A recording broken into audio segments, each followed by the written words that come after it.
Call it selling the word for big bucks. I'm Clint Watson. We're about to uncover a story that might shock you in the pew, in the pulpit. Ahead. We'll tell you the next steps for convict Japanese Sashige Hall. And a false wave caused a huge alarm. We've got the fallout of the tsunami scare. And the championship up for grabs in Women's Basketball League. We've got the highlights. The Bahamas Tonight starts now. Now in HD.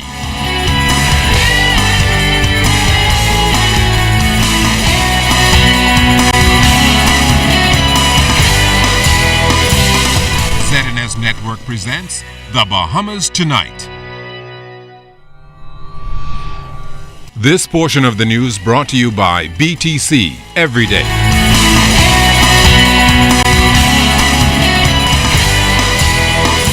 Tsunami spread like wildfire across the country, putting many Bahamians on high alert. Good evening, I'm Andrew Knowles. And good evening, Bahamas. I'm Altaviz Munnings. Much to almost everyone's surprise, the alert was just that, an alert. National Emergency Management Agency officials confirmed to our news team that the test was part of a special exercise carried out throughout the region today. Our LaDon Davis has the latest. Good afternoon, Nima. May I help? Yes, ma'am. It's only a test run. That's just one of thousands of frantic Bahamians bombarding NEMA's head office on Wednesday with phone calls about an alleged tsunami heading our way. But despite the scare, NEMA's director, Captain Stephen Russell, says he is pleased with the response he has received during the exercise. I personally sat down and heard from 20 persons. And the members of my staff, they've been receiving calls as well. So I know from key persons, either from Grand Bahama or Long Island, we're getting response from all those sectors. So I think the message is generating the response that we want or we anticipated.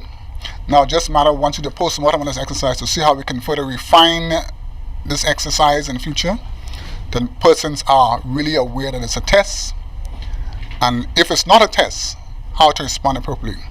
And I must say, this test is timely. Now the big question on everyone's mind is an effective warning system in place for a pending natural disaster? The NEMA director responded this way. Early warning sirens or early warning notifications. This is a part of the process here. Like I said, I can call the police control room 919 and they can alert all of the stations, some 54 stations. That's what was done. Some 40 stations were notified simultaneously this afternoon around 12:30 p.m. But telco, they can do the same thing. And we, again, with administrators, we have to call. But we're now trying to invest in early warning siren systems to have in some key settlements in all the islands. So once a call is made, somebody can go and press a horn or press a button and raise an alarm within that community, letting them know of a pending disaster that's approaching the area. Captain Russell encouraged Bahamians to arm themselves with the tools needed to be ready in the event of a natural disaster. Sensitized in the Bahamas. Again, tsunami, what do you know about tsunamis? Tsunamis come with waves in excess of probably 50 feet. And they move at the speed of probably some 500 miles per hour. That's a jet speed. So once you have very little time, you have to we ask persons to run quickly to high ground, wherever that may be, wherever you may be. And next to them, it may come with short notice. Again, the entire Bahamas is just flat. It's a flat land. So where is your highest point? Where is the highest point that is near to you? It may be in the building that you're in. You go to the top floor. Now the Bahamas was among 5,000 participants taking part in the tsunami alert exercise. LaDon Davis, ZNS Network News. I said that is a damn lie. It's being called one of the biggest religious scams to rock the country. Oh, yes, it is. And a reported 2-week crusade by a prophet out of Barbados has allegedly led scores of Bahamians to fork up thousands of dollars in return for a prophecy, prayer, or a miracle. It's a story you've got to hear. The ordeal came to a head today outside a law firm as a woman was about to convey more than $500,000 worth of land to the foreign prophet. Well, Clint Watson has this ZNS News investigation.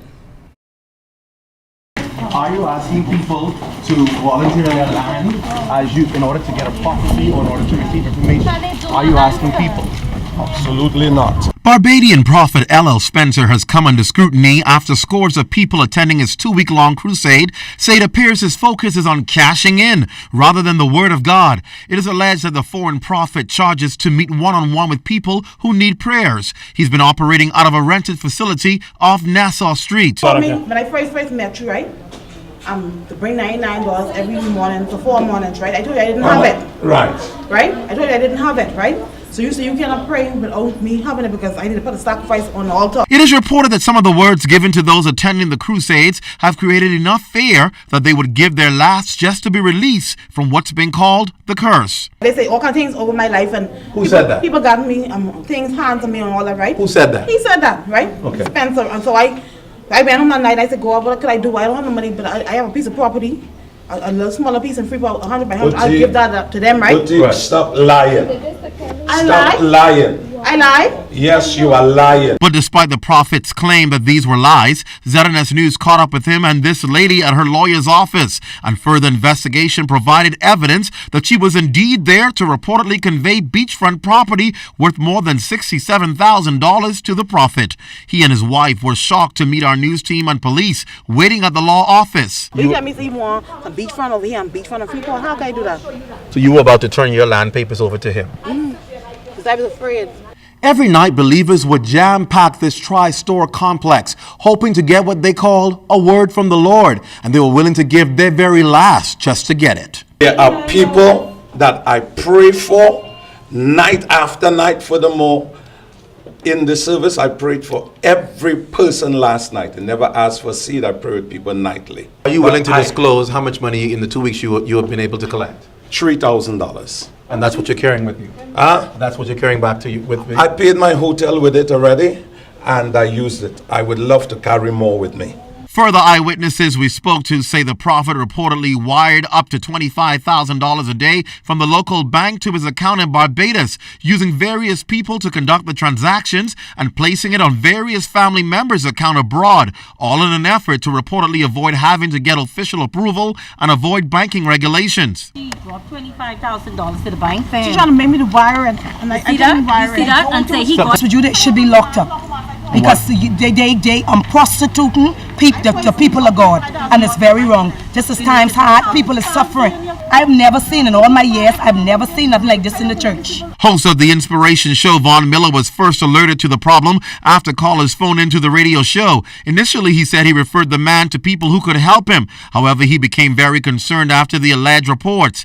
He says what's further disturbing is 2 other pastors, despite the claims, assisted in securing an extension from immigration for the prophet and his wife. Miller says he knows of so many people affected by this alleged scam. They were embarrassed in that service because they were told if they did not have the $2,300, he would not pray for them. And as if this drama wasn't enough, after the prophet left, he minutes later phoned Pastor Vaughn Miller to continue the exchange.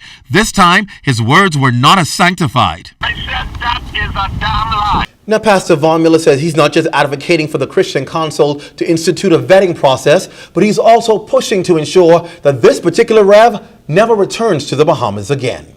Clint Watson, ZNS Network News. All right, thanks, Clint. Shifting to news from the courts, history made today as a guilty verdict was handed down this afternoon in the country's first ever human trafficking case. Jimenita Swain was in court as Chavanese Sasha Gay Hall learned her faith.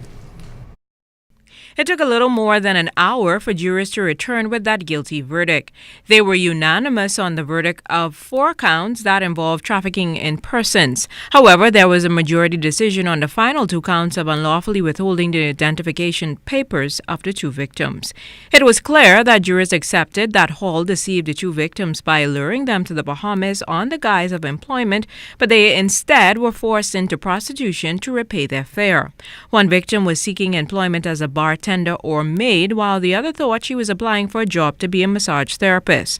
Both women were brought to Nassau but subsequently taken to Grand Bahama, where those acts of prostitution took place last January. Convict Chavanese Sasha Gay Hall had no visible reaction as the verdicts were read. She sat staring with her hands clasped in her lap. Senior Justice John Isaacs asked Hall if she had anything to say before a sentence was handed down. She replied that she didn't. However, lead defense attorney Jara Mangra requested requested that a probation report be carried out before she is sentenced. Outside of court, Director of Public Prosecutions Vinette Graham-Allen declined to make comment. However, Mangro disclosed how his client took the news and their next steps. Of course, she is disappointed, but she accepts the verdict as delivered by the jury, even though she does not agree with it. And that is the basis on which she has instructed us to file an appeal, because in her estimation, the verdict of the jury was not the proper verdict based on the evidence adduced in the trial. A probation report will be compiled to assist the court in determining the appropriate sentence. Hall will return for sentencing on May 7th at 10 a.m. Until that time, she will remain on remand at Her Majesty's Prison. Jimenita Swain, ZNS Network News. Still to come in the Bahamas tonight, find out why it's a permanent lights out for some BEC employees. And in sports, find out if we have a champion in the Women's Basketball League. You're watching the Bahamas Tonight. Brought to you by Shell Quality Fuels.